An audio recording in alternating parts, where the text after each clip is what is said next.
we're talking about mill thickness right now and how to properly gauge what your millage is.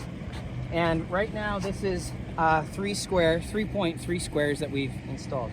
So here's how to use a wet mill gauge, if there's anybody out there that doesn't know that.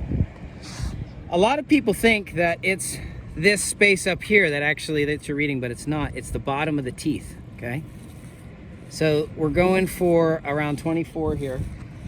And the way that you're gonna do it is you're gonna eyeball the area where it looks the most even, and then you'd give it like a little cross touch right there.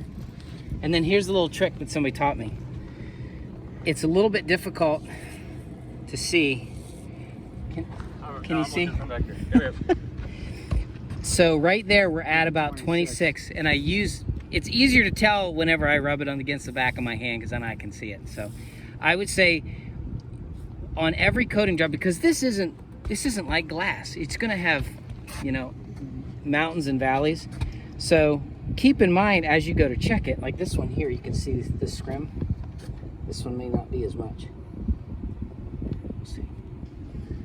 Now the back of your hand's gonna start to get Still 26. See, it's still 26, so that's a nice even coverage. And that's because we used the roof tube, and we knew half gallon should be, that whole bucket will do 3.3, but we knew that 3 full tubes will give you a gallon and a half. So that's pretty accurate. There you go. That's how you use a wet milk gauge.